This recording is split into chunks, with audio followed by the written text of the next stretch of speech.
Så basically, hvis vi lige skal lave regnestykket her engang. Hauke, han sidder med 55.000 i sin bonushunt. Nu ved jeg ikke, hvor meget add-on der er det ene eller det andet, men hvis vi bare lige laver et påskøn her, så får han, uanset hvordan hunten den går, så får han 2200 kroner ned i lommen. Hvis hunten den lander nede på 40.000 kroner, så er det, at hvis hunten den slutter af med, at der er 40.000 kroner på balancen, så får han et 7.500 oveni. Så det vil sige, at han efter den stream her potentielt set kan gå derfra med 8-10.000 kroner på en stream, på en hunt, ikke?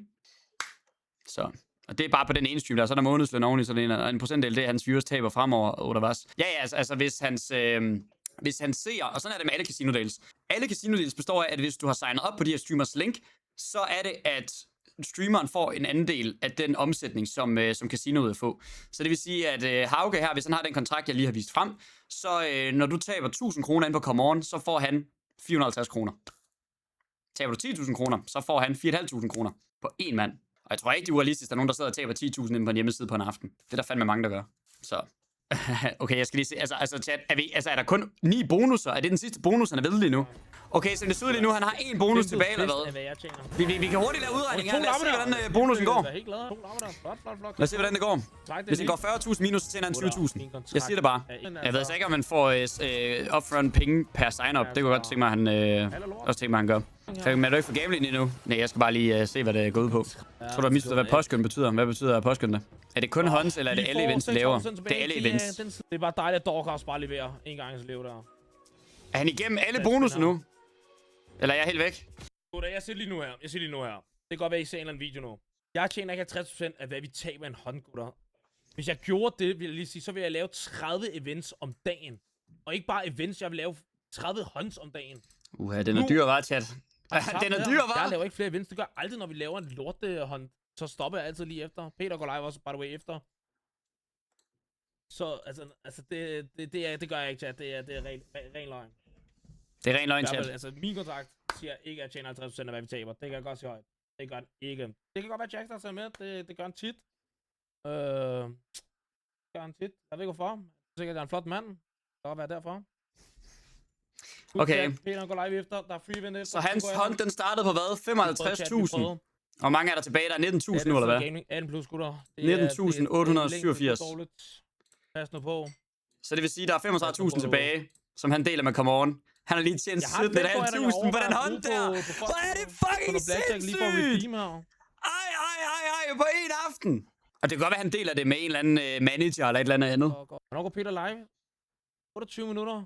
Det kan vi godt nå. Kan vi ikke det? Et 5K add-on på noget blackjack her. Det kan vi godt nå. Undskyld mig, er der 400 mennesker, der har tilmeldt sig Plinko Peters hånds? Kan I se, hvor mange der kommer ind? Jamen, vi er Mossen er klar, bro. Ikke tænk, bare blink. Det er jo ikke sådan, det fungerer. Det er det, der står. Hvor har du tallene fra? Lige her. Det er så 5.400 euro max per måned, kan jeg se her. Og meget af det så. Så der er så en cap på det. Så det er 40.000, ikke? Så de rammer nok den her cap her hver måned, skulle man tro. Men altså, det der, det er jo bare én kontrakt. Og jeg kunne forestille mig, at det der, det er en dårlig kontrakt kontra hvad alle mulige andre har. Okay, der er over 100.000 med i hånden i dag. 100.000 kroner er der i Plinko Peters hånd. Spændende. Jamen, altså chat, nu har I tallene, nu har I matematikken, så kan I selv regne efter. Hvilket casino den kontrakt fra, den er fra Come On. Du kan se her, at streameren skal invoice til den her e-mailadresse her, når de har modtaget penge. De får 1.500 euro som minimum. De kan tjene op til 4% af 80.000 euro. Eller 4% af de penge, der bliver smidt i puljen. The streamer shall receive 50% cashback on losses up to a maximum of 4,000 per month. CEO in the zone discretion increased the mention based on the preference of the streamer and with regards any charges will be communicated to the streamer in 1 month. Det kan også godt være, at jeg læser det forkert, at det er cashback på streamerens penge. Men det er jo næsten endnu værre. De skal jo ikke have penge tilbage for det, de taber. Det er jo også fucked up. Så, men jeg læser det som om, at det er cashback på tab. Fordi at det her, det er jo en anden del af tabene for seerne af. Ja, det kun er kommet om præcis. Der står intet med events nogen steder. Altså, jeg læser det her buy-ins her. Det er jo events. We will increase the share of total buy-ins. Så buy-ins, det er ligesom de her position her. Starting share is 4%. Så de får 4% af omsætningen. Det vil sige, at den der hånd der, som Plinko han laver, der får han 4. Det får han... Jeg kan godt forestille mig, at han får 5%, uanset hvad. Så han får 5.000 for den hånd, der er i aften, uanset hvad der sker. Ikke sige, du har lavet en video, uden du har styr på indholdet. Jo, det har jeg da. Men her. Hvis jeg ikke har styr på indholdet, hvis der er fejl i kontrakten, hvis der er det ene eller andet, Plinko Peter, Hauge, I må gerne sende mig jeres kontrakt, så jeg kan se den rigtige, og så jeg kan gå den igennem. Det vil jeg meget gerne. Det vil jeg rigtig gerne. Men som udgangspunkt, det her, det er det bedste skud, vi har på en aftale, som offentligheden kan se. Og det synes jeg under andre omstændigheder er vigtigt. Om alt det hvis han så går live og 400 mennesker til med hans hånd, så kan du vel sige lige så meget, som du vil. Men det er ham, der griner hele vejen til banken, uanset hvor meget man er imod. Jeg er selv imod game, men omvendt ser det for ikke at selv at falde i. Altså, jeg ser ikke andre drikke sprut for at få mindre lyst til at drikke sprut selv. Så hvis det er fordi, hvis man er rigtig bange for at falde i. Altså, jeg er ikke bange for at falde i gambling overhovedet. Jeg kan godt sidde og se gambling uden at falde i. Jeg synes bare, at det er intetsigende at sidde og se gambling til gengæld. Det er så en anden sag. Så du lever af at gøre livet surt for andre. Nej, det er gamblingstreamerne, der gør det. Det er sgu ikke mig. Det kan godt være, at livet bliver surt for et par stykker. Jeg har fået... Men ellers ikke. Hvis de taber alt i en blackjack session, vil det så sige, at han får 50% af tabet. Jeg læser kontrakten som værende isoleret de her community events her. Det er i hvert fald sådan, jeg læser det. Men uanset hvad, I ser 45% revenue share for all Danish customers coming through the tracking link. Så altså, hvis alle, der er med i den hånd der, som Hauge lige har lavet, enten så er det Plinko, der får pengene, eller så er det Hauge, der får pengene. Eller så er det nogen, der splitter dem her. Men 45% af revenue, sådan som jeg ser det, så er han garanteret 5%, hvis de smider penge ind i de her hånds her. Og hvis de så taber penge, så får han 45%. Altså, det står her uanset hvad, om det er cashback her, om det er på hans egen losses, eller streamerens egen losses, eller hvad det andet er, så er der stadig det her affiliate deal her. De tjener stadig 45% af tabene. Så jeg ved ikke, hvorfor der står 4.000, og så et andet beløb i den der. Det kan være en kontraktfejl. Cashback er kun af streamerens tab, ikke dem, som har signet op på streameren, ligesom du kan få cashback deals, hvor du sparer penge op løbende. Men altså, så er det jo endnu værre. Så okay, når Plinko Peter så smider penge i en hånd, det vil så sige, eller hvad, op maksimum. Altså smider han 40.000, jeg ved ikke enig om de der 5.400 euro, hvis vi tog udgangspunkt det. Hvis han smider 10.000 i hånd hver weekend, så kan han jo nærmest ikke tabe nogen penge jo. Fake kontrakt, jeg tror sgu ikke, den er fake.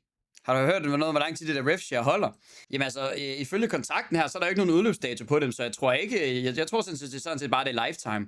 Det er også derfor, de her gaming streamers, de kommer til at tjene altså, det den her nye lovgivning gør, det er jo, at affiliate links bliver lovlige. Det vil sige, at Gram og Hauge og Plinko Peter, de har bygget en kundebase op, så der er sygt mange folks kontorer, der er tilknyttet Gram og alle de andre streamers her. De er tilknyttet. Når den her nye lovgivning træder i kraft, så er der ikke nogen danske casino med den spillicens, der lovligt må lave affiliate deals. Det vil sige, at der er 500 unge drenge, som laver dem penge. Det bliver cuttet op på dags dato, når den lov bliver trådt i kraft. Så kan de ikke tjene en krone på dem på affiliate, ifølge lovgivning. Vel at mærke, at de overholder loven, de her casinoer her. Skifter de ikke bare til engelsk? Det må de heller ikke. WeSpin streamer mest de første 14 dage, resten af måneden er de på ferie og fester. Så jeg lige regner med, at de kunne suge resten af livet. Dejligt, at det stopper fuldstændig. Og hør her. Det handler bare om, at der skal ikke... Altså, jeg skal ikke kunne sidde som streamer og så håbe på, at I taber penge, eller I fucker jer selv op i økonomiske læner. Jeg ved godt, de her streamers, de siger, ja, de håber selvfølgelig ikke, at det er noget, der ødelægger jeres liv, eller det ene eller det andet. Og sådan noget der. Men hør her, det er produkter, der ødelægger jeres liv. Det er med 50% cashback, det er kun streamerens egen penge, det er ikke seerne. Men hør her, det er jo det samme et eller andet sted. Vi snakker en 5% forskel, og med det her inkluderet, så er det jo nærmest de 50%. Fordi, okay, regnestykket hedder, jeg kan lige få åbne Black Ops, regnestykket hedder, der er 100.000 i en hånd. Af de 100.000, så er der, så har streameren 10.000 i puljen, ikke? Så hvis streameren han taber de her, jamen det er jo ikke engang losses, fordi lad os sige, at de ender nede på 70, altså nu er Hauges her for eksempel. Hauges her, den er på 55.000, ikke? Så lad os sige, hvor meget har han smidt i? Så har han smidt 1.000 kroner i. Så har det kostet ham 500 kroner at være med i den hånd. Men til gengæld, der er 35.000 kroners overskud på den her hånd, eller der er underskud på den hånd her. Og så ifølge den her revenue share her, den tæller vel også der. Så det han står tilbage med, det er jo 19.000. Det er det så ikke, jeg regner lige omvendt der, det skal jeg ikke lige. Sådan der, det er 15.000. Revenue share kun på tilmelding. Jamen på tilmelding mener hvis de er tilmeldt via hans links jo. Der står affiliate deal her. Fordi altså, hvis de ikke får penge for den hånd der, så vil jeg sige, at de bliver scammet her. Fordi ifølge kontrakten, så står der, through our Common Connect affiliate program, the streamer will earn 45% revenue share for all Danish customers coming through the tracking link set up with the company. I stedet for at lyve for at skabe opmærksomhed. Jeg lyver ikke for at skabe opmærksomhed. Hør her, hvis Hauge har en anden kontrakt, så vil jeg gerne se Hauges kontrakt. Og så laver jeg gerne en ny video, hvor jeg siger, at Hauge han har en anden kontrakt. Det vil jeg da rigtig gerne, men som udgangspunkt, det her det er den eneste offentlige kontrakt, vi har. Så kan folk godt sige, at de har en anden kontrakt. Jamen fint nok, så bevis det. Det her det er den eneste kontrakt, vi har på de her Come On streamers her i offentligheden. Og så vil vi gerne se de andre kontrakter. Det synes jeg, der er meget fair. Så, og til at uanset hvad, det her, det er et påskynd. Det her, det er ikke decideret 100%. faktuelle tal, jeg kommer med her. Men det her, ud fra det her screenshot her, ud fra den her kontrakt her, så kan man jo nogenlunde få en idé om, hvad streamerne tjener. Og det er det, jeg synes, der er vigtigt her. Det er den her information her. Et skøn, ikke postskøn, Jackson. Hvad er forskellen? Så på grund af, at de forsvarer for at sprede løgn, skyld ind til bevis til andet. Sprede løgn, det er jo ikke løgn, den her. Det er jo sort på hvidt her. Altså, du kan jo ikke gøre mig løgner, når du ikke har noget bevis for, det er løgn, det jeg sidder og siger. Påskøn føler udtryk sin anerkendelse og taknemmelighed. Okay, jamen så, okay, det er et skøn så, ikke et påskøn. Et skøn, det er et skøn, hvor meget de tjener. Men udregnet for det her, så der vi ligger. De får 5% af de samlede bonusser per måned, præcis. Og altså, så basically, kan man se nogle steder, hvad Plingopeter han smider i sin egen hånd? Er det offentlige tal? Er det offentlige tal? Makes sense. Så smider det samme som add-on, som regel 10.000. Okay, så ifølge den kontrakt her, jeg har, så Plingopeter, når han smider 10.000, så uanset hvad, så vil han gå der fra med max 5.000 i minus. Uanset hvad der sker. Basically. Så han vil gå derfra med minimum 5.000. Uanset hvad der sker. Han vil ikke miste 10.000, han kan max miste 5. Det er den ene ting. Så han mister max 5.000. Den anden ting, det er jo så, at når puljen er på 100.000, så får han 5% af den pulje. Det vil sige, at nu er der selvfølgelig noget add-on, og det ene eller andet, det får han så ikke penge for. Men så lad os sige, det er 80.000. Så får han 4.000 kroner for den hånd der. Så det vil sige, hvis alt går galt, som i alt går galt, hvis der er nogen af de bonusser, der de rammer 2-3 kroner stykket, eller sådan noget, der er et eller andet helt fucked, så vil han max kunne gå 1.000 kroner i minus. Så når han sidder og laver de der gambling streams, der, når de her bonushånds der, han kan ikke tage penge stort set. Og det er det, der er fucked. Han sidder ikke og gambler. Er det ikke det, der er sygt? Han sidder jo ikke og gambler. For det kan ikke tabe noget. Han kan kun vinde. Hvor er det den kontrakt for, at du viser og snakker om? Jamen, den har jeg fået tilsendt. En, der samarbejder med Come On. Jo, men for andre folks penge.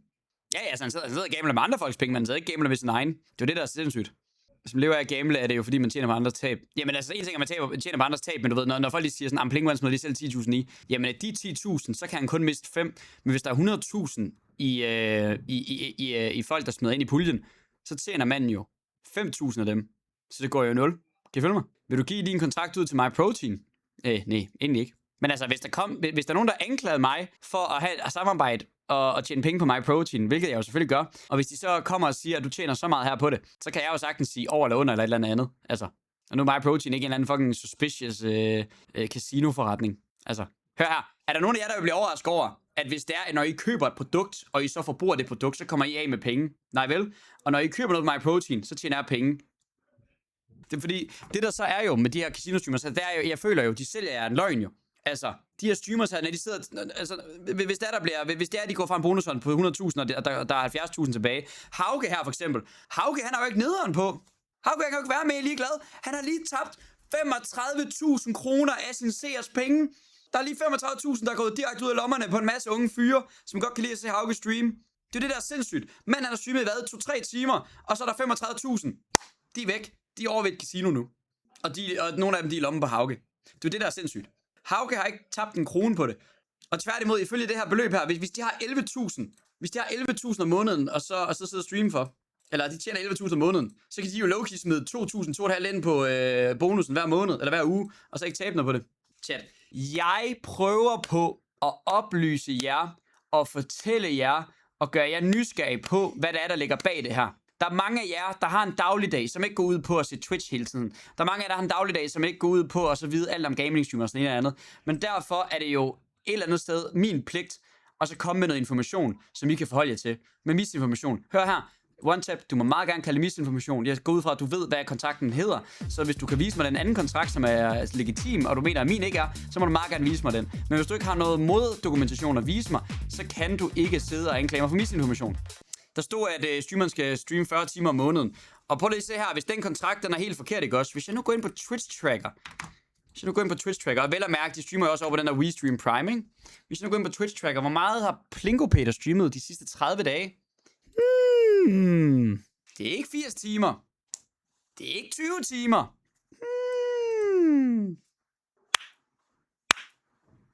Hauke sidder i hvert fald og siger, at du lyver, og han kun tjener på sign-ups. Og ved du hvad? Det kan godt være, at Hauke han er idiot. Og så har forhandlet en rigtig dårlig aftale. Fordi jeg har det sådan lidt, hvis han kan få 1.500 euro om måneden. Altså, det kan også godt være, at det er en gammel aftale, den her, og den er dårligere, end den Hauke har. Det ved jeg jo ikke. Altså, det kan også være, når han tjener på sign-ups, at han får endnu flere penge. Det ved jeg jo ikke jo. Altså, man kan sige, at den her model her, det er jo bare... altså, den der model her, der er jo bare sikret penge. Det er jo ligesom SteelSeries. De betaler også mig fast løn hver måned. Men jeg kan også godt sige, okay, jeg gider ikke have fast løn. Jeg vil hellere have en større andel af det, jeg sælger. Og hvis jeg nu er overbevist om, at jeg kan sælge rigtig mange produkter, så kan det jo være en bedre forretning, kan I følge mig? Men jeg vil hellere være sikret økonomi hver måned, frem for at vide, om mine seere, de køber masser af ting. Så jeg vil faktisk sige... Jeg vil påstå, at hvis man har en affiliate-aftale kun med sign-ups, hvor du får penge per sign-up, så er det jo fordi, det er mere lukrativt, at man laver sign-up deals, frem for at man får fast løn. Fordi sign-up deals betyder vel, at du kan få flere penge, fordi du kan få lukket flere folk ind. Now, hold on. Okay, altså er I med mig? Det er en bedre forretning at få folk ind per sign-up, end det er at få fast løn. Kan I følge mig? Så det Haugen sidder og siger, det er, at det her det er en dårlig aftale. Han får enten så har han fået begge aftaler tilbudt, og så har han valgt den aftale, han tjener mest på. Og hvis han tjener mest på sign-ups, så er det fandme sindssygt. Basic provisionsløn, præcis. Det svarer lidt til, at du arbejder i Telenor, og du får en fast løn på 11.000, men du får kun 50 kroner per abonnement, du sælger.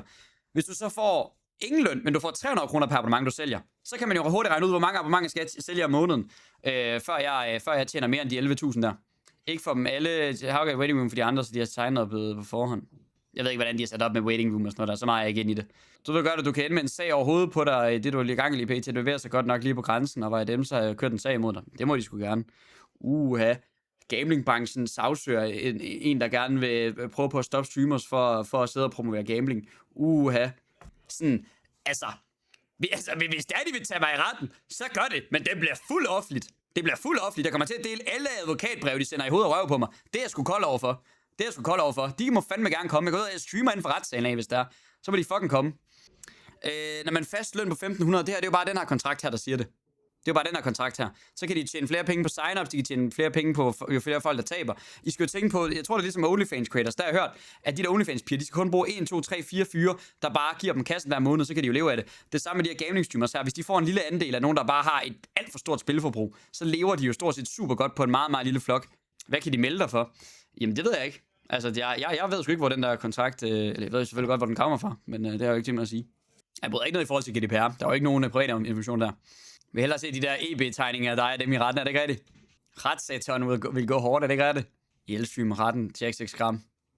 Kontrakten fra en dansk eller udlandsstreamer, det her det er dansk. Der står også hernede i bunden af kontrakten for all Danish customers. Så det her det er en kontrakt, der er rettet mod danskere. Og chat, ved du hvad? Der vil jeg jo selvfølgelig være helt fair engang.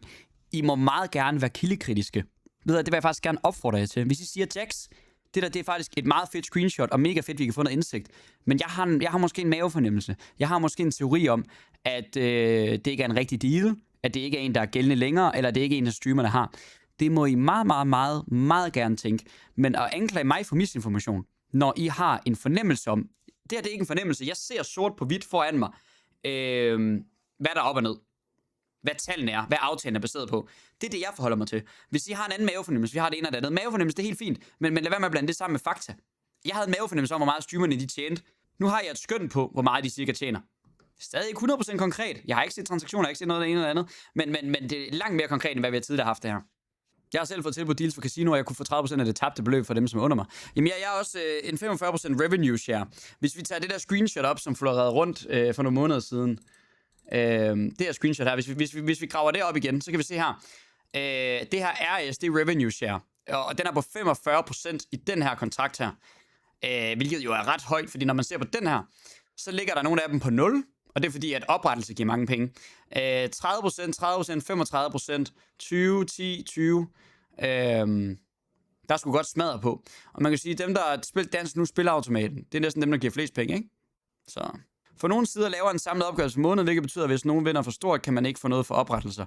Ja, præcis. Hvilket betyder, at hvis nogen vinder for stort, kan man ikke få noget for oprettelser. Så det vil sige, hvis de har en viewer, der faktisk vinder penge for en gangs skyld, så får streameren ikke noget for det. Er det ikke sygt? For at få udbetalinger skal vi på nogle af siderne have optjent. Skal vi her på nogle sider? Hvorfor står der vi her? Fuck, hvor sindssygt. Optjent 300 euro, så det er ikke hver måned, der er payout. Hvis der ikke er til videoslot, skal vi have minimum 6 oprettelser per 3 måned, ellers er der ikke udbetaling. Dem, der råber højst, er ikke dem, der er flest. Det er største på din side her. Fuck gambling. Jamen, jeg er enig. Jeg er ikke i tvivl. Din video, hvor du fortæller, at streamerne tjener 50% af bonusholden, som tab ligger stadig op, selvom du udmærket godt, du har indsat fejl, som du også nævnte i et eksempel lige før. Det er som med alt respekt, som de er god, men du må gøre det ordentligt. Okay. Jeg respekterer, hvad du skriver, mate. Jeg laver lige en hurtig korrektion her. Laver en hurtig korrektion. Hvad siger vi i kontrakten? Det er 50%. De 50% cashback, som nævnes i stykke 3.3 cashback i kontrakten, er det, som streameren får tilbage af sit eget indskud, når de gambler. Der er dog stadig et revenue share procent på 45, hvis en førstegangsbruger taber 1000 kroner på sit første hunt, får streameren stadig 450 kroner. Er vi enige? Sådan er rettet. Jeg er præst, der bruger din kamp til min konfirmand. Respekt. Okay! Altså, kan vi lige få en praise i chatten for Knatrup? Simpelthen. Gamblingkamp som præstegudstjeneste og sådan noget der.